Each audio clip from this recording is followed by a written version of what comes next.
Hace alrededor de 3.500 años que nos dieron la Torá. Y pasados los años, se fue precipitando intelecto que hizo que apareciera conocimiento más poderoso y profundo.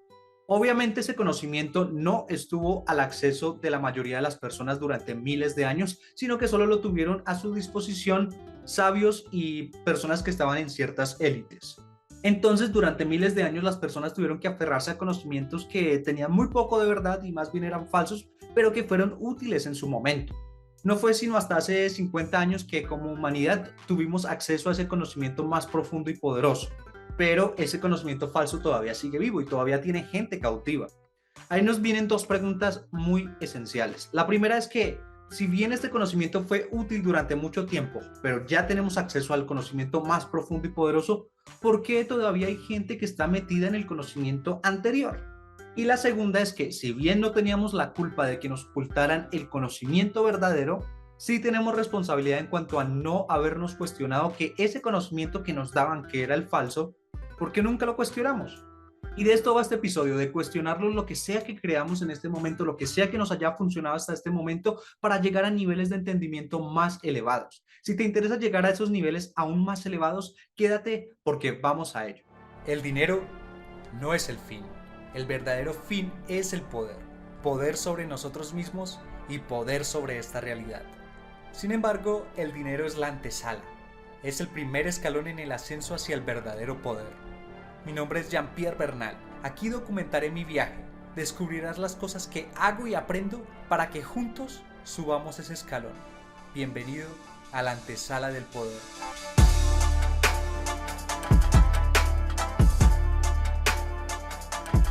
Bueno, poderoso, poderosa, bienvenido, bienvenida a este episodio número 355. Momento en que se publica este episodio es el día martes 13 de septiembre del año 2022.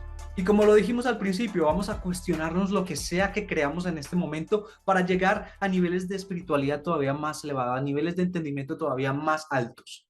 Y como también decíamos al principio, la Torá fue revelada hace alrededor de 3.500 años cuando Moshe fue al monte Sinaí y ahí se le entregó la Torá. De hecho, ya contamos en un punto que hay una historia que dice de que Moshe, cuando le entregaron la Torá, como los ángeles también querían esa Torá, Moshe tuvo que darles razones de peso a los ángeles para poderla precipitar y dárnosla a nosotros como humanidad. La razón que él les dio fue que ellos no la necesitaban tanto como la humanidad porque la humanidad estaba inmersa en el mundo de la materialidad y como ese mundo de la materia tenía sus desafíos, pues la Torá era como la guía para superar esos desafíos. Entonces, Torá en sí traduce leyes, las leyes de qué, de cómo funciona esta creación.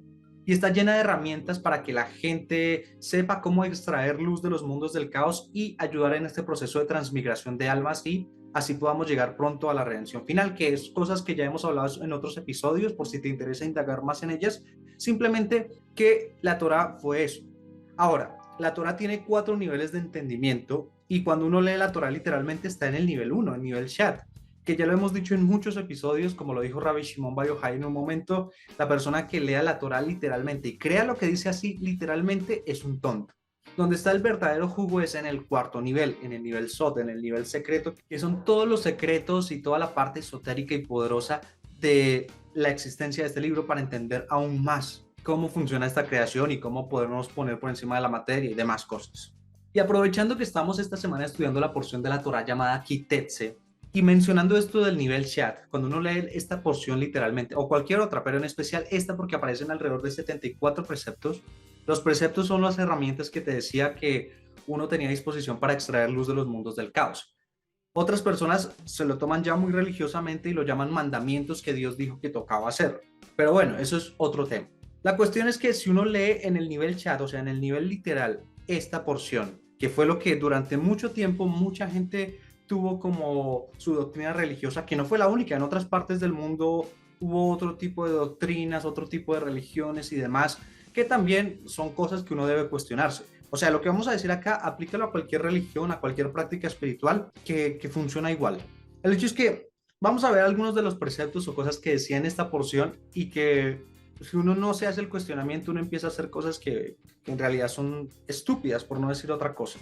No estoy difamando la Torá, yo lo que estoy diciendo es que las personas deben cuestionarse si lo que están leyendo ahí es verdaderamente o si de verdad quiere decir más bien otra cosa.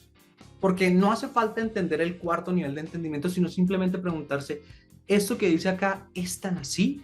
Solo con esa pregunta, solo con este cuestionamiento, ya uno se empieza a indagar y a llegar a niveles de entendimiento más poderosos, en vez de seguir a rajatabla algo que se escribió hace 3500 años, porque sí. Y una de las cosas más curiosas que aparece en esta porción es que hay una mitzvah dentro del halajá, más que todo es vista desde el punto de vista religioso, que habla sobre que si ves un nido de un ave, espantes a la madre y quítale los pichones o los huevos. Obviamente te dicen que la espantes para que no la hagas sufrir cuando le quites los huevos y demás. Y hay personas que se toman muy en serio esta alajá y cada vez que ven un nido con un ave y que tiene huevitos ahí, espantan a la madre y cogen los huevos. Aún si son cosas que no se van a comer, pero es una mitzvah de la Torá que hay que cumplir, dicen ellos. Lo que nos dice el Larí, y ya vamos a ver quién era el Larí más adelante para que se entienda parte del cuestionamiento, lo que nos dice el Larí respecto a esto es que es una aberración pensar que solo porque uno se encuentra un nido tiene la obligación de sacarle los huevos. Él también da una explicación de que eso tiene que ver más con la copulación de Abba e Ima. Bueno, toda una explicación metafísica que no vamos a entrar acá. Simplemente que es una aberración el hecho de pensar que uno tenga la obligación de espantar a un ave y quitarle los huevos. Imagínate si todos cumplieran ese precepto, sabiendo de que probablemente hay más humanos que aves. No lo sé, o sea, estoy aquí especulando, pero hay muchísimos seres humanos. Si todos hiciéramos ese precepto, no tardaría mucho en acabarse la especie de los pájaros. Pero bueno, digamos que yo no entiendo nada sobre Cábala, no sé nada sobre el nivel secreto y esotérico de la Torá y leo esto. Y sé que en la Torá habla de unas leyes del kashrut, de comer kasher, la comida kasher. Ahí es donde yo digo, si la mitzvah no me dice qué tipo de pájaros tengo que espantarlos todos para comer los huevos, ok. Pero hay pájaros hay una lista de pájaros en la Torá que yo no debo comer. Y si me encuentro ese pájaro, entonces también lo espanto y me como los huevos. Primer cuestionamiento. Segundo cuestionamiento, hay que comer huevos kasher. Y si una madre ya se sentó sobre sus huevos, ya los empezó a empollar, eso implica que ya hay un proceso de mitosis dentro del huevo. Y con que haya solo una célula de mitosis dentro del huevo, ese huevo ya no se puede comer, ya no es kasher.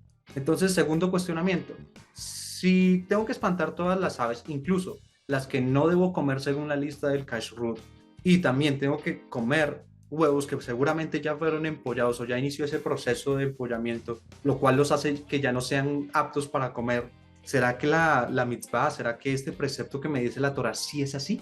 Es solamente hacerse esas preguntas en dado momento a ver si realmente tiene sentido esto, que era prácticamente lo que hacían los sabios, los Tanaim, cuando escribieron el Talmud, que ahí es simplemente unos debates y unas conversaciones entre sabios para explicar estas cosas que normalmente solo se decían a nivel oral sobre la Torá, porque hay una Torá escrita y una Torá oral. Lógicamente mucha gente no tuvo acceso a este conocimiento y hacían lo que decía la Torá literalmente. Y todavía hoy en día hay personas que hacen lo que dice la Torá literalmente. Veamos otros dos preceptos rápidos para que entendamos el punto como es. Aquí se hablan de penas de muerte en esta porción, pero si uno se pone a mirar históricamente, el Sanedrín nunca llevó a nadie a cumplir una pena de muerte. Y el Sanedrín era alguien que conocía la Torá, pero no solo la conocía textualmente, sino entendía el secreto que había detrás de la Torá. Y si él no hacía cumplir una pena de muerte y sabía sobre Torá, era por algo. De hecho, hay un midrash que dice que si un Sanedrín condenaba a una persona a muerte cada 1000 años, ese Sanedrín era considerado un Sanedrín asesino porque el trabajo del Sanedrín era probar la inocencia de las personas.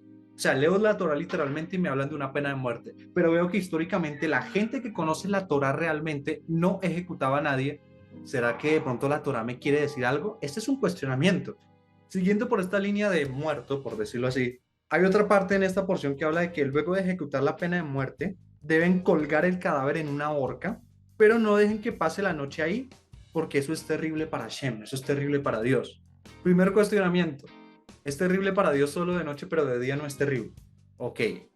Segundo, si ya fue ejecutado, ¿para qué lo van a colgar? ¿Para mostrar ejemplo o algo así? Y tercero, que ya es para los que ya sepan un poquito más de Torah a nivel profundo, de Kabbalah y demás. El Ari dice, una de las pocas cosas que tienen la capacidad de dañar el alma de la persona a nivel nefesh, o sea, el alma animal, la que le da el movimiento del cuerpo, es ver a una persona morir ahorcada. Había personas que tenían este conocimiento y por eso más o menos en la época de Inquisición, Edad Media, hacían ahorcamientos públicos. Pero bueno, eso es otro tema. El hecho es que si uno simplemente se hace esas preguntas, ¿por qué para Dios es abominable que pase la noche, pero sí es perfecto que pase el día? ¿Será que nos quiere decir otra cosa? Históricamente no sé de registros, puede que los haya, pero yo la verdad no he escuchado ni he visto en lo que he estudiado que haya algún registro de una persona en el pueblo de Israel, de cualquier territorio, en el cual se ejecute y haya quedado ahorcada y durante todo el día ese cadáver ahí ahorcado. Cuando hay leyes estrictas sobre el manejo de los cuerpos, el cuerpo cuando una persona muere debe ser enterrado lo más pronto posible. ¿Por qué lo van a dejar el cadáver ahí colgado? Esos son cuestionamientos que uno tiene que hacerse, no solo con la Torá, sino con lo que sea que tú creas que me estés escuchando en este momento. ¿Será que esto me quiere decir otra cosa? Porque claro, la gente no tiene la culpa de no entender o de no saber las cosas, porque el conocimiento estuvo oculto. Pero como decíamos, sí tienen la responsabilidad de cuestionarse si todo lo que hemos creído durante todos estos años es así. Esa es la única responsabilidad que tenemos como personas. Los que tienen culpa, entre comillas, son las personas que sí tuvieron acceso al conocimiento y que lo privaron y que utilizaban este conocimiento para prácticamente esclavizar. Porque conforme te adentras en el nivel más profundo de entendimiento de esto, te das cuenta de que todo lo que hace la mayoría de la gente hoy en día es lo contrario de lo que uno tiene que hacer. Ya hemos dicho muchos ejemplos de eso en otros episodios, tampoco viene al caso de decir qué cosas son, simplemente es que la falta de cuestionamiento hace que sean propensos a la esclavitud. Y por eso hace algunos episodios atrás hablamos de que la mayoría de las personas son los bots de la Matrix. Son esclavos la mayoría de las personas. Suena feo decirlo, pero metafísicamente son esclavos. La idea es que tú, con un cuestionamiento y un entendimiento más elevado, puedas liberarte, ser un hombre libre al menos, y pues ojalá convertirte en un rey de tu reinado. De lo que sea que tú tengas en tu realidad física, en ese pedacito por lo menos seas rey o seas reina. Ahora, primer pregunta que hicimos al principio. ¿Por qué aún si ya hace como 50 años dejaron que el conocimiento estuviera disponible para todos? Porque está disponible, o sea, tú estás escuchándolo gratuitamente en un podcast y seguramente si has escuchado por lo menos unos 50 episodios, sabes más de cábala de lo que sabían algunos sabios hace 500 o 1000 años. Y no lo digo porque yo sepa más que ellos, no estoy diciendo eso, sino que hoy en día tenemos más acceso al material que ellos tenían a disposición en ese entonces. Obviamente ellos estaban en un nivel elevado y demás, y son maestros respetables que hemos citado acá. No estoy diciendo que sea mejor con esto, simplemente que tú tienes más acceso a información de la que ellos tenían. Y está disponible. Yo no digo que este podcast sea el único. Hay muchísimos tipos y canales y demás. Es más, si tú miras la película Matrix 4 y miras las tres anteriores, en la primera trilogía, en las primeras tres películas, el conocimiento estaba para unos pocos. En la cuarta nos muestran que el conocimiento está tan disponible que incluso se le ha parodiado, que toda la historia de Matrix se volvió un videojuego dentro de esa cuarta película. Entonces, como hay tanta tergiversación, hoy en día uno no sabe ni qué es verdadero, la verdad, pero está disponible para todo el mundo. Así que, aun si ya el conocimiento está disponible, primero es difícil de encontrarlo entre tanto mar de información que hay, y segundo, también hay que ver si la persona tiene disposición de aprender el nuevo conocimiento. Porque claro, como estuvimos en ese anterior conocimiento que eran las religiones, y que fueron muy útiles hasta su momento, así sea como manual de moral, de convivencia o lo que sea, hay personas que todavía están atadas a su religión y siguen haciendo cosas desde la religión, ya cuando esa vaina debió haber desaparecido hace 50 años, cuando fue que se reveló esta información, pero por alguna razón hay gente que sigue atada ahí. ¿Por qué? Porque no están dispuestos a aceptar un conocimiento más grande, que lo cual implica un cambio total de vida y de paradigma. Lo sé, que no es fácil, lo sé, pero esa es la razón por la cual siguen atados. Así que no es solo que el conocimiento esté disponible, sino que la persona tenga disposición. Y obviamente uno no lo puede saber todo, pero uno tiene que cuestionarse, como los ejemplos que hicimos anteriormente con esas cosas que aparecían en la Torá. Preguntas, cuestionarnos, no ir en contra, no blasfemar, simplemente cuestionarnos. Incluso cuestiona si lo que yo estoy diciendo es verdad. ¿Será que este tipo, este Jean-Pierre, esta antesala del poder, lo que dicen ahí es cierto? Voy a hacer mi propia investigación. Voy a poner en tela de juicio lo que dice esta persona, a ver si es verdad. Porque, claro, si tú no te cuestionas, implica que estás satisfecho con lo que sabes. Y cuando quedas satisfecho con algo, seguramente te estás perdiendo de algo mucho mejor. Y esa es la forma en la cual uno tiene que aproximarse a los entendimientos, a la espiritualidad, a lo que sea que uno haga en este plano físico, es siempre pensar que hay algo mejor y que hay algo más.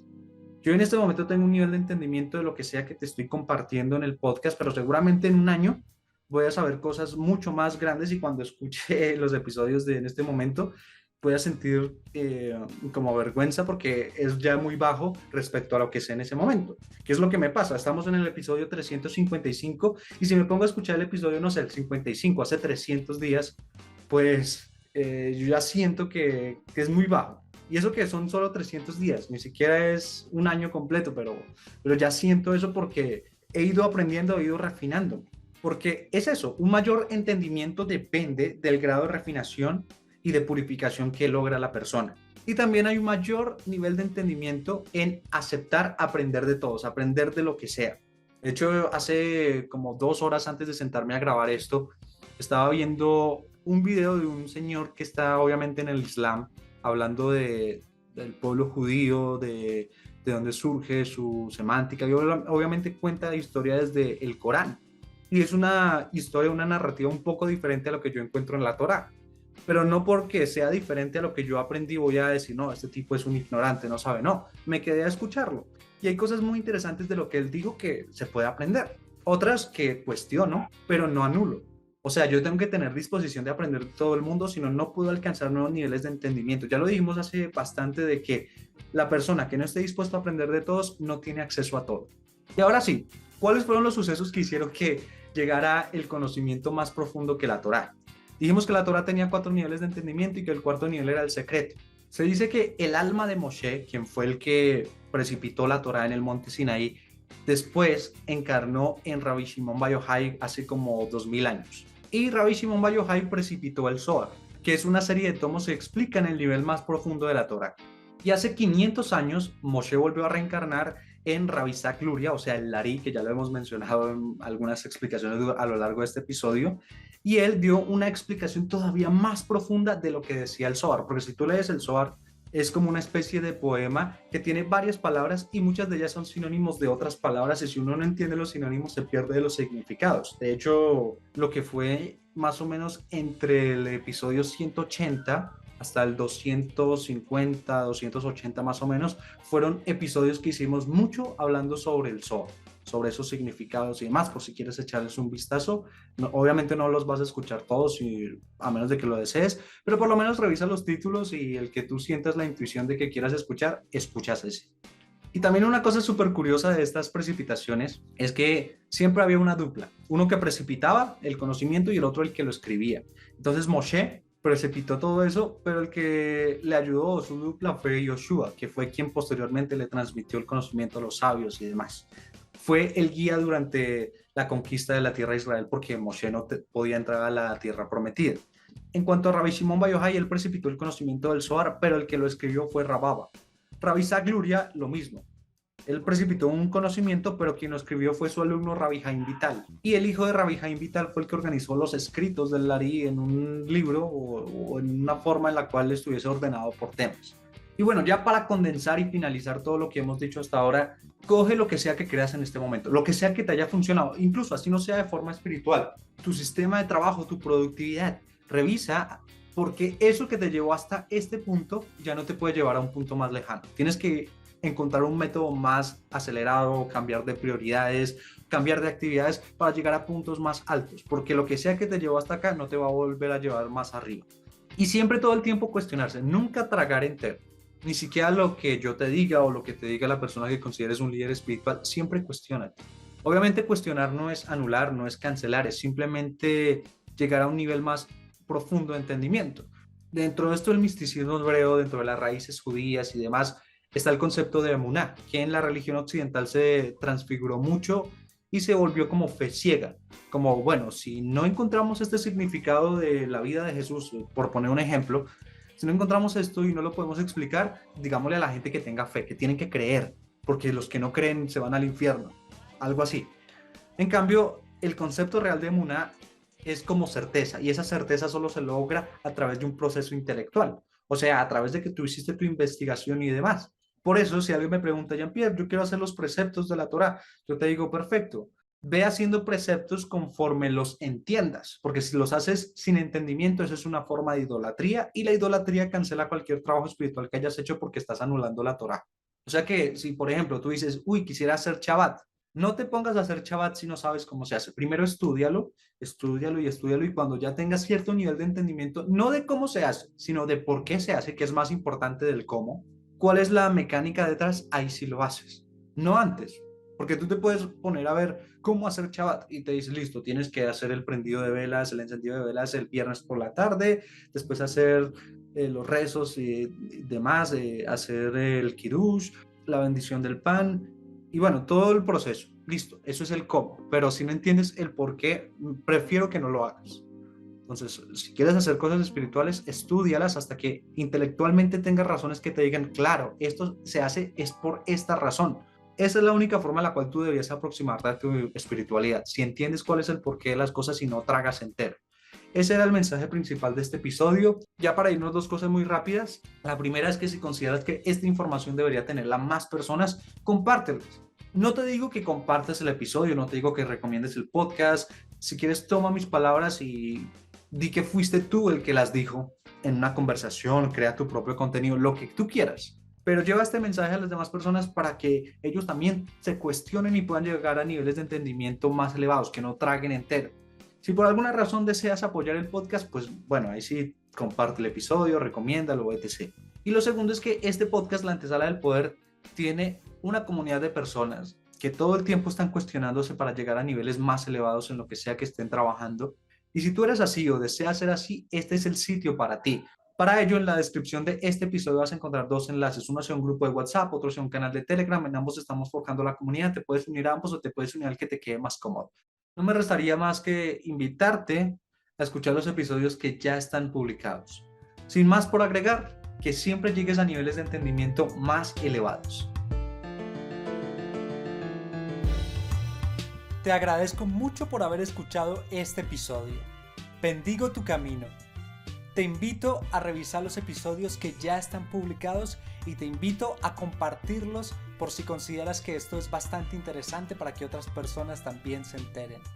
En la descripción de este episodio vas a encontrar enlaces para la comunidad del podcast, así puedes hacer parte de ella, y también enlaces con los cuales puedes contactarme, ya sea que tengas una propuesta, un negocio o lo que sea. Sin más por decir, gracias poderoso, nos vemos en un próximo episodio.